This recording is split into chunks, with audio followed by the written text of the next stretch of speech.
এটা কোনো কল্পনার জায়গা না।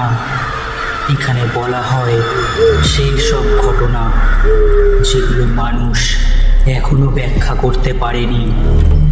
শুরু হচ্ছে ভয়ের আড্ডা।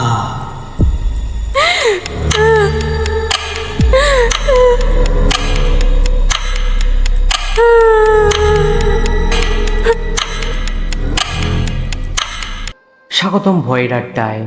এখানে আমরা গল্প করি না, খুঁজে বের করা অন্ধকারে লুকিয়ে থাকা সেই সব রহস্য যার উত্তর আজও অজানা।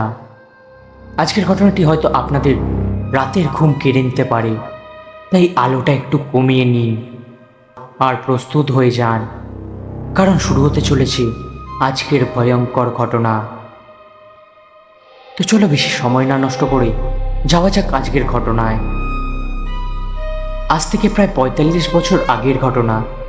নদিয়ার এক প্রত্যন্ত গ্রামের বাসিন্দা ছিলেন অমরেশ বাবু। গ্রামের সকলের কাছে তিনি ছিলেন অত্যন্ত সম্মানীয় একজন মানুষ। হঠাৎই একদিন সন্ধেবেলায় বার্ধক্যজনিত কারণে তিনি মারা যান। অমরেশবাবুর বড় ছেলে কলকাতায় চাকরি করতেন। খবর পেয়ে তিনি বাড়ি ফিরতে ফিরতে রাত হয়ে যায়। তাই বাধ্য হয়ে গ্রামের কয়েকজন যুবক রাত 10টার দিকে অমরেশবাবুর দেহ নিয়ে গ্রামের পুরনো শ্মশানের দিকে রওনা দেন।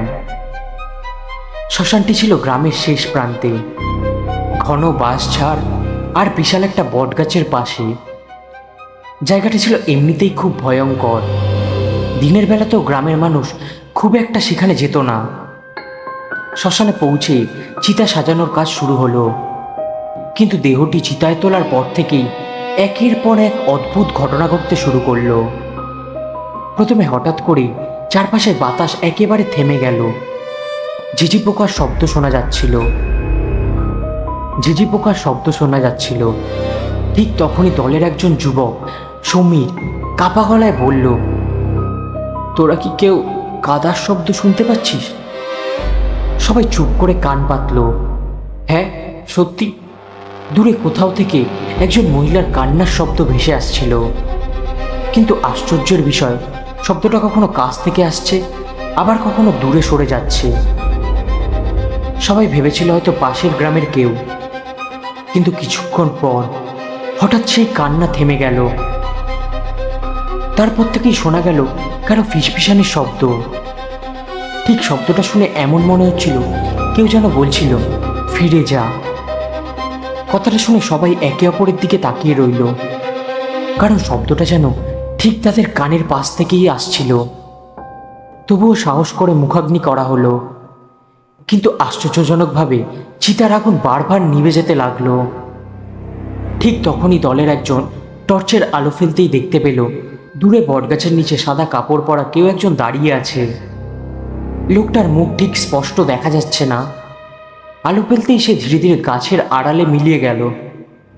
ভয় পেলেও কেউ কিছু বলল না, কারণ সবাই জানতো শ্মশানে ভয় পেলে বিপদ আরও বাড়তে পারে। রাত বাড়তে লাগলো।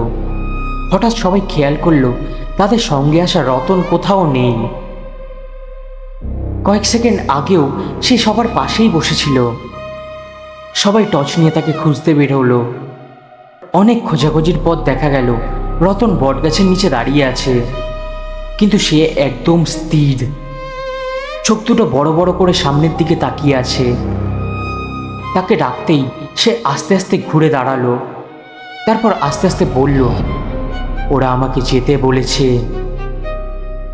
কথাটা বলেই রতন অজ্ঞান হয়ে মাটিতে লুটিয়ে পড়ল। সবাই ভয়ে তাকে টেনে নিয়ে শ্মশানে আনলো। ঠিক সেই মুহূর্তেই চিতার আগুনের ভেতর থেকে একটা গম্ভীর কণ্ঠস্বর ভেসে এলো, এখনো একজন বাকি আছে। এই কথাটা শোনার সঙ্গে সঙ্গে সবার শরীর ঠান্ডা হয়ে গেল, কারণ সেই গলাটা ছিল অমরেশ বাবুর গলা। আর সবচেয়ে ভয়ঙ্কর বিষয়টি হলো, চিতার আগুনের ভেতর থেকে যেন কয়েক সেকেন্ডের জন্য একটি মানুষের অবয়ব দেখা গেল।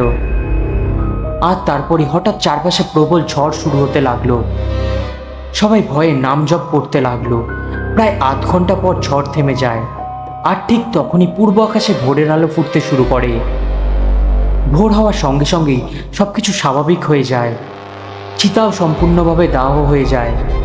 পরদিন সকালে গ্রামের কয়েকজন শ্মশানে গিয়ে যা দেখতে পায় তা আজও গ্রামের মানুষ ভুলতে পারেনি। বটগাছের নিচের মাটিতে বড় বড় অক্ষরে লেখা ছিল, আবার দেখা হবে। কে লিখেছে, কবে লিখেছে, আজও কেউ জানে না।